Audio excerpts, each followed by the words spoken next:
നിങ്ങളുടെ favourite shows ഇനി ഒരിക്കലും മിസ്സാവില്ല. ഇപ്പോൾ C5-ലൂടെ കാണും നിങ്ങളുടെ ഫേവറേറ്റ് ഷോ തികച്ചും സൗജന്യമായി.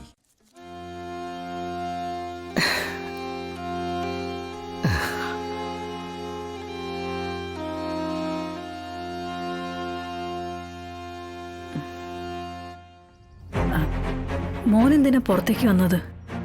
കിടന്നോളാൻ മേലായിരുന്നോ? കിടന്ന് ബോറടിച്ചു തുടങ്ങി ശാരദാമ്മേ.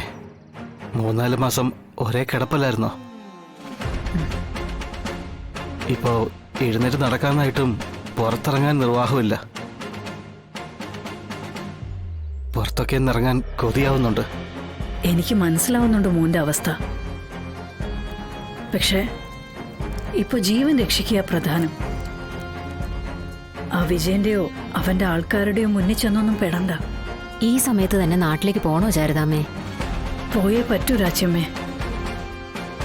സുസ്മിത സംഘടിപ്പിച്ചു തന്ന ഒരു പോലീസ് കേസ് ഉണ്ടായിരുന്നു. പ്രീതിയുടെ ആഭരണങ്ങള് ഞാൻ മോഷ്ടിച്ചു എന്നും പറഞ്ഞു. കേസ് തീർപ്പായെങ്കിലും തൊണ്ടി മുതലായി സൂക്ഷിച്ചിരുന്ന ആഭരണങ്ങൾ വിട്ടുകിട്ടിയിരുന്നില്ല. ആഭരണങ്ങൾ വിട്ടുകിട്ടാൻ സാക്ഷിയായി ഞാനും ഒപ്പിടണു അത്രേ. പിന്നെ വേറൊരു ഉദ്ദേശം കൂടിയുണ്ട്. എന്നും ഈ വനവാസം പറ്റില്ലല്ലോ ഇവന്. ഈ അവസ്ഥയില് വിജയന്റെ കണ്ണ് വെട്ടിച്ച് രോഹിത്തിനെ പുറത്തെത്തിക്കാൻ നമ്മൾ 3 പെണ്ണുങ്ങൾ വിചാരിച്ചാൽ നടക്കില്ല. അതിനിപ്പോ ഒരാളെ കൊണ്ടേ സാധിക്കൂ. എന്റെ വിഷ്ണുമോന്.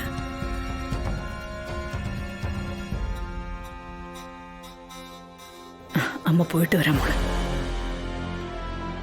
മോനെ, മോനൊന്നും കൊണ്ടും പേടിക്കണ്ട. എന്റെ മോളെയും കൂടി ഇവിടെ നിർത്തിയിട്ടാണല്ലോ ഞാൻ പോകുന്നത്. ഞാൻ പോയിട്ട് പെട്ടെന്ന് ഇങ്ങ് വരാം. രാജ്യമ്മേ,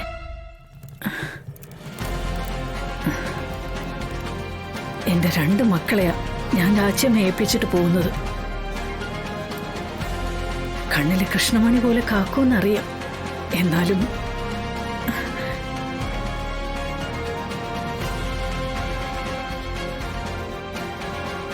ശാരദാമ്മ പോയിട്ട് വാ.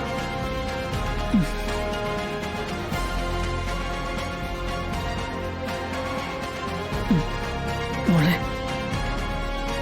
അമ്മ പോയിട്ട് വരാം.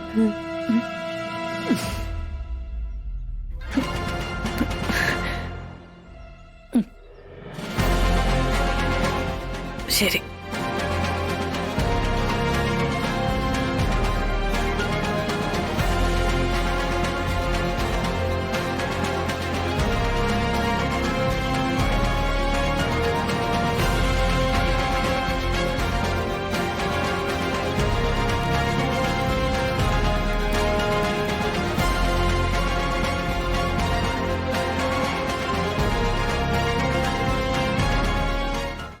ഡൗൺലോഡ് ചെയ്യൂ C5 ആപ്പ്. കാണൂ എല്ലാ എപ്പിസോഡുകളും സൗജന്യമായി.